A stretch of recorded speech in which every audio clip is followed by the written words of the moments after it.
बिस्मिल्लाहिर्रहमानिर्रहीम, अस्सलाम वालेकुम। आप देख रहे हैं व्यूज़ मैटर। मैं हूं वली डार। सबसे बड़ा इस्लामी मुल्क अब इसराइल को तस्लीम करने जा रहा है, या कह लीजिए कि इसराइल के साथ ताल्लुकात बहाल करने जा रहा है। मैं बात कर रहा हूं इंडोनेशिया की। इंडोनेशिया ने यह सोच लिया है कि अब इसराइल के साथ ताल्लुकात बहाल करने हैं या इसराइल को तस्लीम करना है। सबसे बड़ा इस्लामी मुल्क है, मगर अब वो इसराइल को तस्लीम करेगा। तफसीलात मैं आपके साथ शेयर करता हूँ। दूसरी इंपॉर्टेंट खबर है, मुत्तहिदा अरब अमारात और इसराइल के दरमियान बढ़ती कुर्बतों के हवाले से दोनों ममालिक के दरमियान ताल्लुकात मज़ीद मजबूत होते दिखाई दे रहे हैं। बहुत सी इंपॉर्टेंट खबरें सामने आ रही हैं। आज जो खबर है मुत्तहिदा अरब अमारात के हवाले से, वो है एक खलाबाज की। मुत्तहिदा अरब अमारात के खलाबाज यानी कि एस्ट्रोनॉट की खबर है। उन्होंने अपना इसराइल के साथ मोहब्बत का खुलकर इजहार किया है। इसके पीछे क्या मामलात हैं, कौन इसके पीछे है और क्या मकासद वो इससे हासिल करना चाहते हैं, मैं आपको उसकी तफसील बताऊंगा।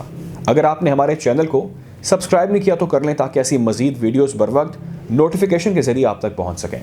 व्यूअर्स, आप में से बहुत से लोग ये बात जानते होंगे कि इसराइल और फ़लस्तीन के दरमियान जो तनाज़ा है वो क्या है, और उस तनाज़े को लेकर बहुत से मुस्लिम ममालिक फ़लस्तीन के साथ खड़े हैं और इसराइल के जुल्म व बर्बरियत के ख़िलाफ़ आवाज़ बुलंद कर रहे हैं।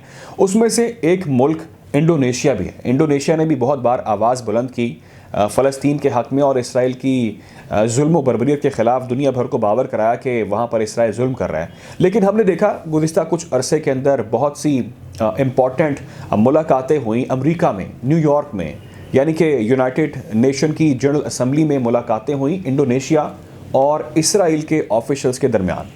एक कोशिश की जा रही थी कि जो सफ़ारती ताल्लुकात ख़त्म हो चुके हैं इसराइल और इंडोनेशिया के दरमियान, उसको बहाल किया जाए। दोनों ममालिक फिर से अपने ताल्लुकात बेहतर बनाएं और सफ़ारती महाज पर एक बार फिर से ताल्लुकात ठीक हो जाएं। लेकिन फिर हमने देखा कि इस हवाले से कोई पेशरफ्त नहीं हुई, ताल्लुकात बहाल नहीं हुए। लेकिन अब एक इम्पॉर्टेंट ख़बर सामने आई। वो आई गुज़िश्ता कुछ हफ़्ता पहले, एक हफ़्ता पहले ग़ालिबन मुलाकात हुई है इसराइल और इंडोनेशिया के जो हुकाम हैं उनके दरमियान मुलाकात हुई है जकार्ता में। इस मुलाकात की तफसीलात के मुताबिक जो इसराइली अनऑफिशियल स्टेटमेंट सामने आया, जो ज़राए से ख़बर सामने आई, वो ये आई है कि इसराइल कहता है कि हमारे दरमियान जो मुलाकातों का सिलसिला होता आ रहा था, अब उसके नताइज मिलना शुरू हो गए हैं। हमें इंडोनेशिया ने यह कह दिया है कि हम आपके साथ ताल्लुकात बहाल करना चाहते हैं।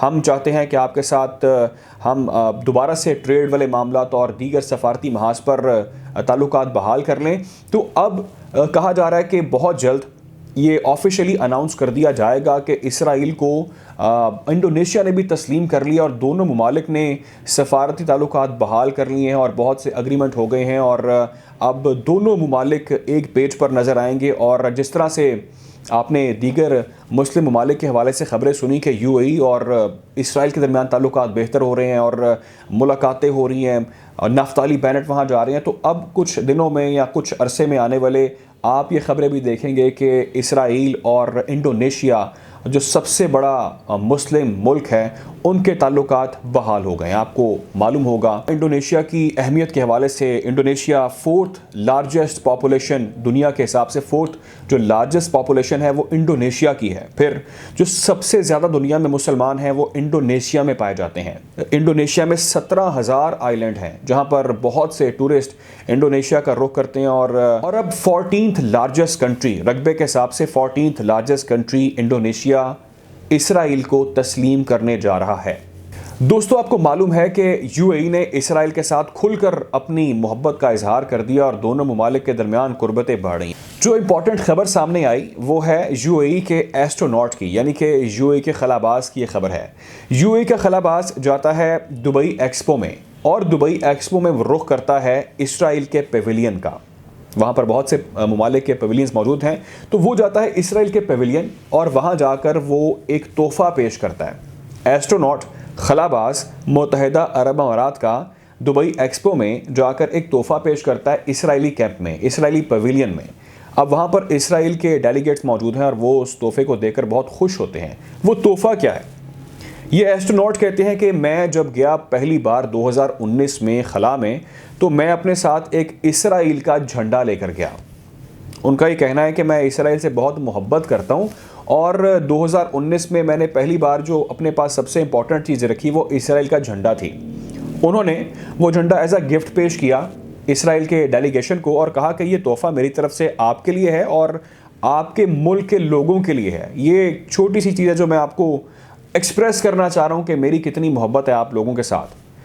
अब सिर्फ बात यहाँ तक नहीं थी, उनका ये भी बयान सामने आया कि मैं चाहता हूँ कि मैं अगले मंथ अगर कोई रिस्ट्रिक्शन ना हुई तो मैं इसराइल का विज़िट करना चाहता हूँ, मैं इसराइल के लोगों के साथ अपनी मोहब्बत का इजहार करना चाहता हूँ। इसराइल ने उनके इस तोहफे को वेलकम किया, बहुत वार्म वेलकम किया उनको और कहा कि आपकी क्या बात है, आप जैसे लोग हमें चाहिए जो हमारे साथ मोहब्बत का खुलकर इजहार करते हैं। हम यकीनी तौर पर समझते हैं कि ये तोहफ़ा हमारे लिए बहुत कीमती है और आपके मुल्क के अंदर ऐसे लोग भी बिल्कुल मौजूद हैं जो इसराइल के साथ यकजुबान हैं, इसराइल के साथ बहुत मोहब्बत करते हैं। तो हम आपको वेलकम करते हैं, आप आएँ हमारे मुल्क विज़िट करें, जब आना चाहते हैं आप आएँ, हम आपके साथ हर तरह का कोऑपरेट करेंगे, आपको वहाँ पर प्रोटोकॉल दिया जाएगा। तो यूएई और जो इसराइल है उनकी बढ़ती मोहब्बत दुनिया के सामने है। आपको शायद याद होगा कि नाफ्ताली बेनेट ने विज़िट किया यूएई का, जिसके बाद यूएई ने स्टेटमेंट जारी किया कि हम इसराइल के कहने पे इनडायरेक्टली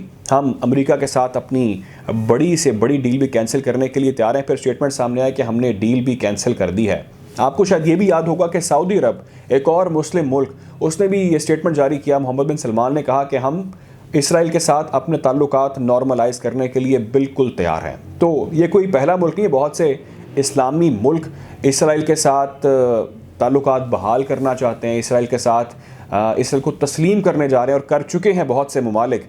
वो अपने बेनिफिट सोचते हैं, वो इस्लामी मोहब्बत, वो इस्लामी सिस्टम, वो इस्लामी बरादरीज़म सब भूल जाते हैं जब बात अपने मफादात की आती है। यानी कि तुर्की की भी खबर थी, तुर्की के बारे से भी मैंने आपको अपडेट किया कि तुर्की ने भी यूएई के साथ बहुत बड़े बड़े मुआहदे किए हैं। यूएई का मतलब अब तो इसराइल ही है और ये भी कहा जाता है कि तुर्की भी इसराइल को तस्लीम कर चुका है। दोस्तों अब देखना यह है कि इंडोनेशिया कब ये ऑफिशियली अनाउंस करता है कि हमने इसराइल को तस्लीम कर लिया है। वो कब इस चीज़ को तस्लीम करता है कि हमारे लिए हमारे जो इकोनॉमिकल बेनिफिट्स हैं, हमारे मुल्की हालात हैं, वो फ़लस्तीन से हमारे इस्लामी जो दोस्त ममालिक हैं उनसे बढ़कर हमारे मफादात हैं, और वो कब एक ऐसे ममालिक के साथ ताल्लुकात बहाल करेगा जो जुल्म व सितम फ़लस्तीन के अंदर जारी रखे हुए हैं। खैर, कोशिश करेंगे खित्ते में बदलती सूरत हाल के हवाले से आपको अपडेट रखें। अपना ख्याल रखें, दुआ में याद रखें। अल्लाह हाफ़िज़।